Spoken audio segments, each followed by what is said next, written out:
ساتوی پسرو وینو دا د شهیدانو کور دا د باتورانو کور دا د باتورانو کور دا د باتورانو کور دا د باتورانو کور ساتوی پسرو وینو دا د شهیدانو کور دا د باتورانو کور دا د باتورانو کور دا د باتورانو کور دا د باتورانو کور. د بلخ ملي رادیو قدرمن اوریدونکو سلامونه او نیکې هیلې مې ومنئ. اوس هم پام وکړئ د دې ساعت خبرونو ته. ویان بشیر بشار دوست.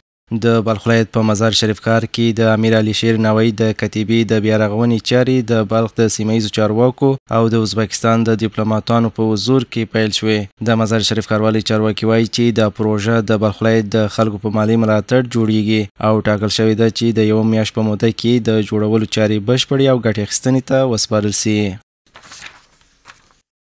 د پروژې د پرانیستلو په مراسمو کې د مزار شریف ښاروال حافظ عبدالرحمن همت ویل چې دا پروژه د خلکو په مالی ملاتړ سره پیل شوې او موخه یې د تاریخي ارزښتونو ساتنه او ښاري ښکلا ته وده ورکول دي. نوموړي زیاته کړه چې د ښاروالۍ اداره هڅه کوي چې د مزار شریف فرهنګي او تاریخي ارزښتونه خوندي وساتي او د خلکو په همکارۍ دا ډول نورې پروژې هم پلي کړي. چی مصارف اونا از طرف مردم غیور شهر مزار شریف پرداخته میشه. مصارف اونا تقریبا در حدود 15 لک افغانی است که یک منار یا کتیبه خوب جور میشه، عالی جور میشه. ما هر چیز که در یک شاعر یا نویسنده بزرگ از منطقه و جهان است که در اینجا ضرورتایش است، انشالله ما کل چیزا در نظر میگیریم. اینجا کتابخانه خرد در نظر میگیریم، دور دوبرش یک پارک در نظر میگیریم، چوکی در نظر میگیریم، سرسبزی را در نظر میگیریم که مردم امونجا بیایی ببینه از اثار اونا مستفید شود. په همدې حال کې په مزار شریف کې میشت د ازبکستان سرقنصل جعفر فتایوف د امیر علي شیر نوایی شخصیت ته په اشارې سره د اسلامي امارت هڅې د تاریخي او فرهنګي څیرو د ویاړونو په ساتنه کې ستایي. امروز ما شاهد هستیم که امارات اسلامی یک توجه خاصی دارد به بزرگان و انشالله امیدوار هستیم که این یادگار یعنی کتیبه مناسب به شخص والای امیر علی شیر نوایی انشالله دوباره جور میشه. په همدې حال کې د بلخ ولایت یو تن اوسیدونکی بهاودین د ښار د ښکلا په برخه کې د ښاروالۍ له خدماتو او کارکړنو څخه د ستاینې ترڅنګ له دې ادارې سره د دوامدارو همکاریو ډاډ ورکړ. این هم به حساب بسیار اساسی و بسیار مقبول جور میشه.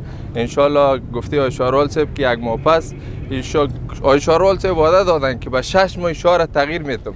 شما مشاهده کنید که شهر تغییر خورده، بسیار تغییر خورده، خصوصا منطقه شهروالی اینجا بسیار تغییرات آمده، بسیار خوب شده. د مزار شریف ښاروالۍ د چارواکو د معلوماتو له مخې د مهال په بلخ ولایت کې څه باندې 40 پراختیايي پروژې روانې دي چې د امیر علي شیر نوایی د کتیبې بیارغونه هم پکې شامله ده. په بلخ ولایت کې د اماراتي مسلخ چارواکي وایي چې د څارنې کمیسیون په همکارۍ د مزار شریف له یو شمېر قصابیو څخه کابو 3000 کیلوګرامه غیر صحي او خرابه شوې ځیګر او غوښه له راټولولو وروسته وسوځول شوه. چارواکي همداراز له ټولو قصابانو څخه غواړي چې د څارویو د خپل سرې ذبح کولو څخه ډډه وکړي. د بلخ ولایت د کرنې او مالدارۍ ریاست د حیواني روغتیا امیر ډاکټر مقصود متوکل وایي چې نږدې 3000 کیلوګرامه غیر صحي غوښه او ځیګر د دې ولایت د مسلخ مسئولینو لخوا وسوځول شوه. تقریبا 2842 کیلو امروز گوشت و جگر شاهد هستیم. امروز توسط نمایندای ارگان‌های مختلف، کلانتر قصابی‌ها، از شهروالی، از استخبارات، از قماندانی، از ولایت کلگی حضور دارند. توسط حضور از اینا گوشت‌ها امروز حریق شد. په همدې حال کې د بلخ ولایت مقام استازی عبدالهادي بلخوال وایي چې د اسلامي امارت تر واک ته رسیدو وروسته د قصابۍ صنف په نظم او مدیریت کې مثبت او اغېزناک بدلونونه راغلي دي چې د دغو بدلونونو اساسي موخه د خلکو روغتیا ته پاملرنه او بازار ته د صحي غوښې وړاندې کول دي. با آمدن امارت اسلامی افغانستان در بازار گوشت صحی بالخصوص در شهر مزار شریف تغییرات خیلی خوبی آمده. شما دیده میتونین که سابقا قصابی ها بسیار در یک وضعیت بد قرار داشتند. لله الحمد با همکاری ادارات محترم زراعت، شهروالی و ریاست محترم زراعت در این بخش‌ها زیاد کوشش صورت گرفته و کمیسیون همه روزه نظارت میکنه که به نتیجه کاوش‌ها و زحمات آن در قصابیه بسیار زیاد تغییرات آمده.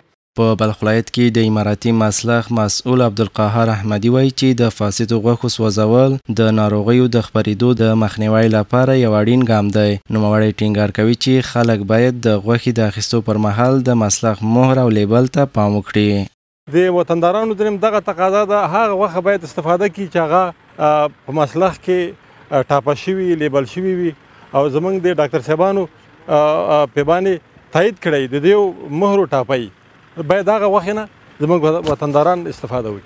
په همدې حال کې د څارنې کمیسیون غړی ګلبدین تګین وایي چې د انسان او حیوان ترمنځ څو ډوله ګډ ناروغۍ شتون لري. له همدې امله خلک باید د تازه غوښې اخیستو پر مهال جدي پام وکړي.